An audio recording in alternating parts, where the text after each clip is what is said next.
राम राम, मैं हूं गजेंद्र। आप सभी का हमारे चैनल पर स्वागत है।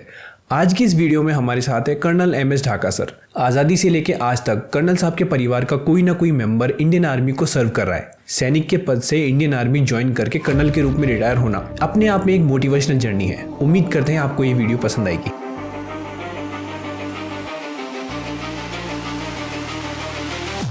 सर, सबसे पहले तो आपका बहुत बहुत शुक्रिया और समय देने के लिए, हमारे शो पे आने के लिए। और कैसे हैं आप? बिल्कुल, मैं बढ़िया हूँ और मेरे को भी अच्छा लगा कि पहली बार सार्वजनिक जीवन में जो है मैं किसी प्लेटफॉर्म पर होकर सामने मतलब लाइव बोल रहा हूँ। आपकी जर्नी में बहुत सारे उतार चढ़ाव रहे हैं। बिल्कुल। आपने एक सैनिक के रूप में सेना में ज्वाइनिंग की थी और आप एक कर्नल के पद से रिटायर हुए हैं। बिल्कुल। तो उस जर्नी के बारे में कुछ बताइए सर। सैनिक से लेके और कर्नल तक का सफ़र आपका कैसा रहा? बेसिकली मैं शुरू से अगर आपको बताऊं तो मैं एक छोटे से गांव जो कि झुंझुनू डिस्ट्रिक्ट में पड़ता है, और आपको भी पता है कि झुंझुनू में अगर आप एक पत्थर हटाओगे तो कहीं ना कहीं फौजी मिलेगा। वहाँ हर घर में आपको औसतन 2 से 3 आर्मी में जो है आपको मिलेंगे। बिल्कुल सर। लेकिन वो जो है एक मोटिवेशनल, हमें शुरू से ही एक चीज़ कि मैं फौजी बनना, क्योंकि हम चारों तरफ वही चीज़ देखते हैं। बिल्कुल सर। पढ़ाई जो है हमने गांव के सरकारी स्कूल में शुरू की। अच्छा। और आपकी शुरुआत गांव से शुरू हुई थी। मैंने अपने गांव से ही छोटी सी स्कूल थी, वहाँ से हमने पढ़ाई शुरू की। और 8th क्लास आते आते मतलब उस टाइम बच्चे थोड़े से बड़े हो के स्कूलों में भेजने शुरू करते थे, क्योंकि इतना अवेयरनेस नहीं था गाँव के अंदर। और फिर 8th क्लास पास करके फिर मैंने पढ़ाई छोड़ दी। अच्छा। हाँ, कि भाई अब वो नहीं पढ़ना है, मैंने खेती करना है। मन से छोड़ी है? मन से, बिल्कुल मन से छोड़ दी मैंने। बल्कि मेरे फादर खुद आर्मी में थे, उन्होंने बहुत एम्फासिस किया कि आप आगे पढ़िए। फिर मैंने बोला नहीं, मैं फार्मर बनूंगा। अच्छा। और मतलब बाय चॉइस मैंने ये कि मैं फार्मर बनूंगा। अच्छा सर। लेकिन जब 3 या 4 साल जब मैंने अपनी फार्मिंग में काम किया, अच्छा भी लगा, लेकिन फिर मेरे को ये लगा कि नहीं, ये लाइफ जो है अभी इस चीज़ के लिए मैं अभी मैच्योर हुआ नहीं हूँ इतना कि मैं फार्मिंग कर पाऊँ। तो मैंने फिर अगेन मैं उस टाइम जो है मैं, क्योंकि ये 83 की बात है। अच्छा। जब आर्मी में जो है बिलो 10th भी भर्ती होते थे। अच्छा। तो मैं हमारा रेजिमेंटल सेंटर जबलपुर में पड़ता है ग्रेनेडियर का, मैं वहाँ जाके और आर्मी में भर्ती हो गया। अच्छा सर। फिर एज ए सोल्जर के तौर पर मैं 16 साल कंटिन्यू ग्रेनेडियर के अंदर रहा। अच्छा। उस समय में ज़्यादातर समय जो हमने फील्ड एरिया में ही गुजारा, जिसमें ग्लेशियर भी शामिल था। और ऐसे करते करते जब मेरे को 8 साल हो गए, तो फिर मेरे को लगा कि फौज में तो ठीक है, लेकिन फिर एक बार पढ़ाई शुरू करनी चाहिए। आपको अंदर से फील? मेरे को फिर अंदर से फील हुई, क्योंकि मेरे बेटी पैदा हुई, तो बेटी पैदा होने में मेरे को लगा कि इनका अगर भविष्य बनाना है तो मेरे को खुद को भी अपने आप को उसके लिए तैयार करना पड़ेगा। बिल्कुल सर। और बच्चों के लिए और बेटी के लिए मैंने जो है फिर से पढ़ाई शुरू की। और मैंने 91 में 10th का एग्ज़ाम दिया। 91 में? हाँ। और आप बिलीव नहीं करोगे कि मैं अपने गांव में सबसे टॉप में था। अच्छा। और उस टाइम जो है 56% नंबर आए, लेकिन उसके बावजूद मैं गांव में टॉप पे था।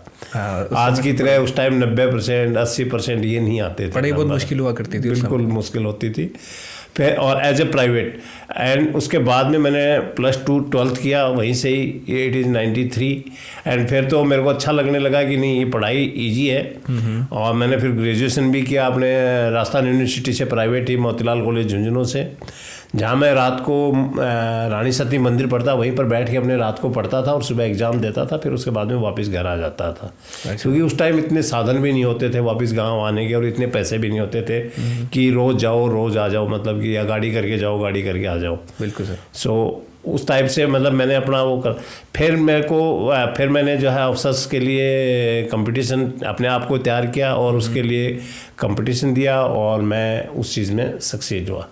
तो मैं 98 में मेरा मतलब रिजल्ट आ गया था। और ट्रेनिंग पूरी करने के बाद में as an Indian military academy Dehradun से मैंने ट्रेनिंग की, और उसके बाद में मैं वापस एज ए ऑफिसर जो है मैं आर्मी में आ गया। सेम रेजिमेंट में? नहीं, उस टाइम हमारी रेजिमेंट चेंज हो जाती है, क्योंकि मैंने उसके बाद में, पहले मैं ग्रेनेडियर्स में था, इसके बाद में मैं जम्मू एंड कश्मीर राइफल के अंदर जो है वो आ गया। पहली मेरी पोस्टिंग जो थी वो अमृतसर में थी। और उस टाइम जो है और विजय जो है उस टाइम चल रहा था, और हम लोग भी जो है मोस्ट ऑफ टाइम जो है उस टाइम बॉर्डर के ऊपर, पंजाब बॉर्डर के ऊपर ही रहे।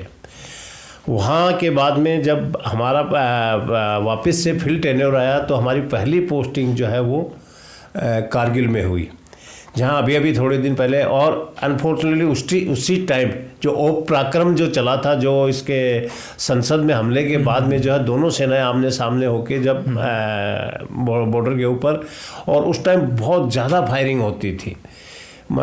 हमारे जो है कम से कम भी तो कितने 12-13 लड़कों को जो है, मतलब अनफॉर्चुनेटली भगवान का हमारे पर आशीर्वाद था कि हमारे कोई भी किसी टाइप का नुकसान नहीं हुआ है, कैजुअलिटीज नहीं रही, कैजुअलिटी नहीं हुई। वैसे मैं आपको एक बता दूं कि लगने में ऐसा लगता है कि सारे फौजी जो है वो नास्तिक टाइप के लगते हैं हर एक आदमी। ऐसा क्यों सर? आपको जब वो, क्योंकि वो ज़्यादा दिखावा कम करते हैं। अच्छा। लेकिन मैं आपको हकीकत में बताऊं तो फौजी से बड़ा कोई आस्तिक नहीं होता है। थोड़ा इसके बारे में बताइए। ऐसा जैसे हम लोग, मैं कारगिल में था और हमारा वहाँ पर ये था कि जैसे मंदिर था, वहाँ पर मंदिर में हम डेली शाम को पूजा करते थे। शाम को रोज़ाना आरती होती थी और वहाँ के कुछ एक रूल्स थे। अच्छा। जैसे सपोज कि 1 तारीख, 11 तारीख, 21 तारीख, 31 तारीख कोई नॉनवेज नहीं होगा, कोई ड्रिंक नहीं होगी, कोई अल्कोहल यूज़ नहीं होगा।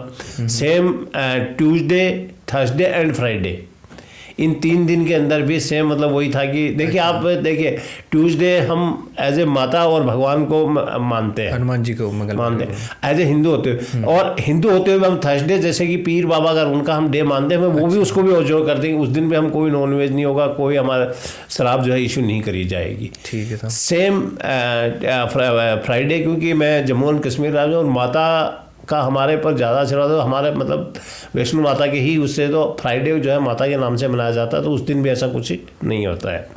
एक बार क्या हुआ कि हमने सुबह सुबह पाकिस्तान ने हमारे पर फायरिंग की। हम भी वापस चाहते थे कि इनके ऊपर वापस फायर करें। अच्छा। हमने एक वेपन फायर किया, फायर हो गया लेकिन वो ब्लास्ट नहीं हुआ। अच्छा। दूसरा वेपन फायर किया, वो भी ब्लास्ट नहीं हुआ। ऐसे करके हमने 4-5 वेपन ट्राइड किए, लेकिन कोई भी वेपन जो है, आगे जाके बम फायर हो रहा है पर ब्लास्ट नहीं हो रहा है। ठीक है। तो हमारा जो एक सूबेदार जो होता है कंपनी में, वो आया, बोला साहब मेरे को लगता है कि किसी लड़के ने जो है कुछ गलत किया है, इसलिए जो है हमारे फायर ब्लास्ट नहीं हो रहे हैं। अच्छा। तो क्या करें साहब? तो बोले साहब एक बार आरती करते हैं मंदिर में और उसके बाद में अपन बाद में कर रहे। और एक्चुअल में जब पता किया गया तो पहले दिन फ्राइडे था, और फ्राइडे के दिन किसी एक बंदे ने, जो कि छोटा एक अलग पोस्ट था जहाँ पर सिर्फ सोल्जर ही थे, कोई अधिकारी नहीं था वहाँ पर, उसे एक बंदे ने, किसी ने लिक्वर कंज्यूम किया था। अच्छा।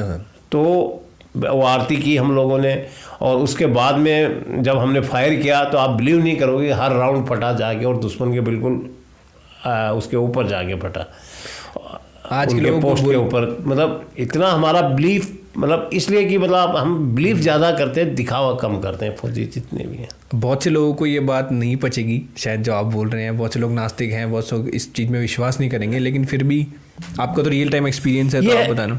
नहीं, मैं भी इस चीज़ को, देखिए मैं अभी भी मैं उस चीज़ को ये नहीं मानता हूँ कि भाई कि वो एक्चुअल में चाहे उससे, लेकिन एक हमारे यहाँ क्या होता है कि सोल्जर का बिलीफ जो है वो अफसर का बिलीफ होता है। बिल्कुल सर।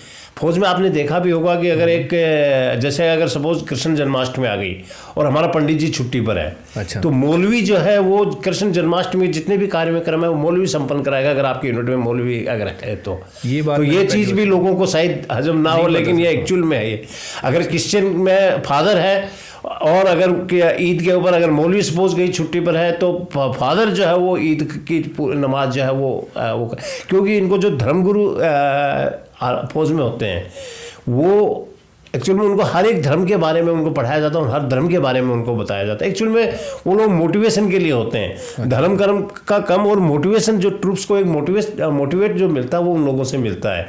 तो उस चीज़ के लिए आप मान। दूसरा, अगर आपने सुना भी होगा कि हम जनरली जो है एक वर्ड यूज किया जाता है, आपने बहुत बार सुना भी होगा, LMG। एक्चुअल में LMG जो है एक वेपन होता है, जो जिसको लाइट मशीन गन बोलते हैं, लेकिन आर्मी के अंदर LMG जो है वो आपको किसी दूसरे वर्ड के अंदर आप एक हमारा सर्वधर्म स्थल जो होता है उसके ऊपर भी जो है उसको हम यूज़ करते हैं। अच्छा। मस्जिद, मंदिर, गुरुद्वारा, ठीक है। तो इस टाइप से अगर ये यूज जो हम सारे के सारे हमारे वो एक ही का उस जगह में होते हैं। आपको वहीं पर क्रिश्चियन ईसा मसीह की फ़ोटो मिलेगी, वहीं पर किसी कुरान की आयत मिलेगी, आपको वहीं पर आरती लिखी हुई मिलेगी।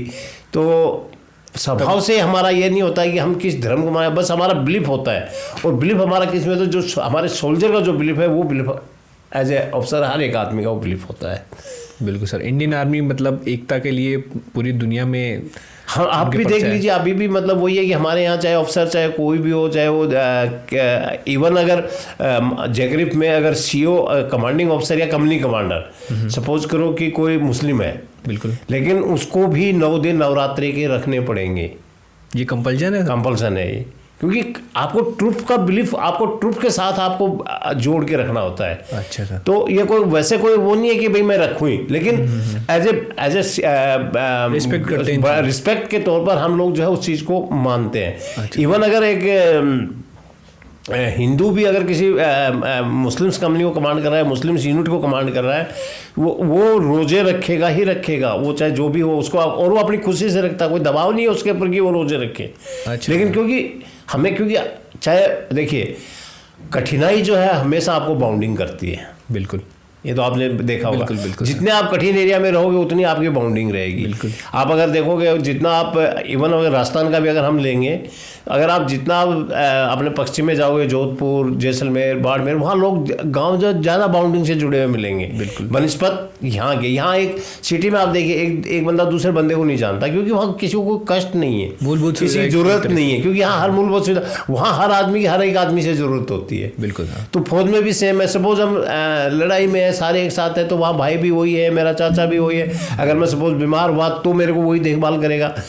तो वहाँ कोई मेरा माँ बाप नहीं आएगा, कोई आपके बच्चे नहीं आएंगे, आपकी पत्नी नहीं आएगी। तो सारे जो जितने भी रिश्ते हैं वो सब वही हमारे उसी में से हम ढूंढते वही होता है। आपका एक तरीके से दूसरा परिवार है फौज ये का पूरा। हमारा दूसरा परिवार है, क्योंकि आप देखिए 18 साल का एक लड़का, बिल्कुल, जब उससे पहले का इतना कुछ पता नहीं होता है, सोसाइटी का भी कुछ पता नहीं होता है, और ऑलमोस्ट 50 साल तक जब उसके लाइफ के बेस्ट ऑफ बेस्ट टाइम होता है, जब आप सोचिए कि जब यंग जवानी होती है उस टाइम वो हम जो है एक साथ निकालते हैं, तो आप सोचिए कितनी बाउंडिंग हो जाती होगी। एक पूरा दौर आप साथ गुजारते हैं। बिल्कुल, इवन रिटायरमेंट के बाद में भी हम हर एक को बात करके हर एक से दुख सुख में, इवन जैसे हमारे रेजिमेंटों में क्या होता है कि एक रेजिंग डे की मनाया जाता है, उसकी जब यूनिट जब खड़ी होती है, जब उसका एक जन्मदिन के तौर पर, तो उसके ऊपर हर आदमी ये कोशिश करता है कि मैं जाऊं और अपने पुराने साथियों से मिलूं, क्योंकि वो एक बाउंडिंग ही है जिसकी वजह से आर्मी जो है इतना अच्छा कर पाती है और इतना कठिन मतलब टास्क जो होते हैं उसको भी पूरा कर पाती है। आप देखिए चाहे बाढ़ हो, चाहे कुछ भी हो, भूकंप हो, लड़ाई हो, कहीं भी हो, आर्मी हर जगह सक्सेस है। और उसका रीज़न भी है क्योंकि हम टीम वर्क की तौर पर काम करते हैं।